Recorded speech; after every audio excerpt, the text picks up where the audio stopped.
कोणाच्या वॉर्डरोब मधले कपडे तुला चोरायला आवडतील? ह्याचे स्वतःचे माझ्याच. आणि आता मी धैर्यशील घोलपचे वॉर्डरोब बघितलंय. धैर्य मी मारतो डाका. नमस्कार, मी मधुरा शिधाळे आणि कलाकृती मीडियावर तुम्हा सगळ्यांचं मनापासून स्वागत आहे. महाराष्ट्राचा फेवरेट कोणच्या रेड कार्पेटवर धिंगाणा घालण्यासाठी आलेला आहे सगळ्यांचा लाडका सिद्धार्थ जाधव. धिंगाणाचं प्रमोशन होतं हे चांगली गोष्ट आहे. कसं आहे? मी मस्त आहे. तू कशी आहेस? मस्त मजेत. आणि पुन्हा पुन्हा तुला कलाकृती मीडियावर बोलताना जशी मला फार भारी वाटतंय. बरं, आज महाराष्ट्राचा फेवरेट कोण आहे मला सांग. या वर्षामधली तुझी सगळ्यात फेवरेट फिल्म कोणती? अरे खूप आहेत. म्हणजे तू एक काय सांगते, वेड ज्या सिनेमाचा मी भाग आहे, बाईपण भारी देवा ज्यांनी मजा केली, महाराष्ट्र आहे जी केदार सर, अंकुश सर यांची फिल्म आहे, झिम्मा जो माझ्या मित्रांचीच फिल्म आहे. त्यामुळे यावेळेला प्रथमेश परबला नॉमिनेशन आहे, आपल्या अमित राजला आहे, क्षितिज पटवर्धनला आहे. म्हणजे सगळेच आहेत आपले. म्हणजे सगळ्यांबरोबर सगळं स्पेशल मुवमेंट आहे.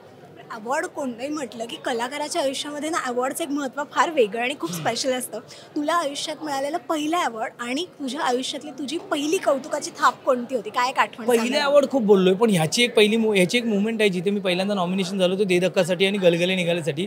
आणि मला दे धक्कासाठी सर्वोत्कृष्ट सहाय्यक अभिनेत्याचं आणि गलगलेसाठी सर्वोत्कृष्ट खलनायकाचं दोन्ही पारितोषिक एकाच कार्यक्रमात मिळाली होती आणि माझी आईबाबा आलेली.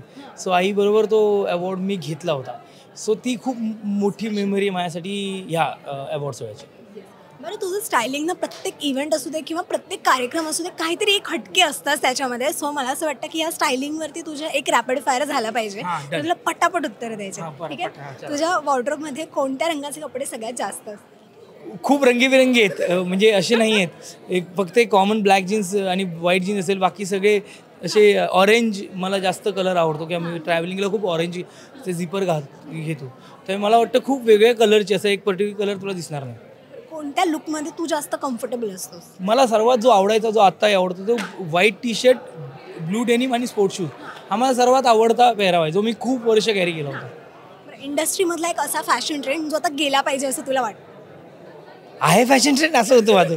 म्हणजे कुठला असं काही नाही. प्रत्येकाने आपापल्या पद्धतीने स्वतःला प्रेझेंट केलं पाहिजे. म्हणजे ह्या येल्लो ड्रेसमध्ये पण तू खूप छान दिसतो. तर हा फॅशन ट्रेंड खूप छान आहे. त्यामुळे तो गेला पाहिजे. उलट मला वाटतं की कॅरी केलं पाहिजे सगळ्यांनी. बेल बॉटम वगैरे आले पाहिजेत पुन्हा एकदा. बॅगी पॅन्ट आम्ही शाळेत घालायचं त्या आल्या पाहिजे. तसं काहीतरी झालं पाहिजे. असं कधी झालं का की तू एखादा लुक खूप उत्साहाने केलास आणि तो नेमका फसला? नाही ग, असं काय आत्तापर्यंत आठवत नाही. मी तर करतच होतो. सगळे फसले असेल तर माहिती नाही, पण करत होतो. इंडस्ट्रीमधले एक स्टाईल आयकॉन म्हणून जर का बघायचं झालं तर कोणाची स्टाईल तुला जास्त आवडते किंवा भारी वाटते?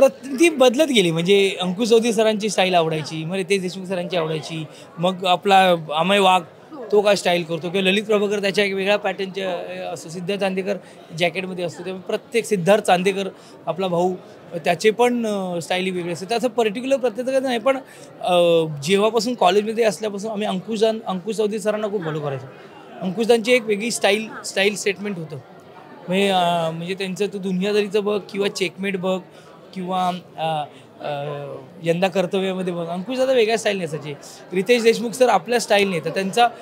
त्यांचा वॉर्डरॉप ॲक्च्युली त्यांच्या वॉर्डरॉपमध्ये बघायला पाहिजे की ते वेगवेगळ्या पॅटर्नने स्वतःला प्रेझेंट करतात. अमय वागतं तू बघतेच आहेस. त्यामुळे प्रत्येकाची स्टाईल आवडते. कोणाच्या वॉर्डरोबमधले कपडे तुला चोरायला आवडतील? ह्याचे स्वतःचे माझ्याच. आणि आता मी धैर्यशील घोलपचे वॉर्डरोब बघितलंय. धैर्य मी मारतो डाका.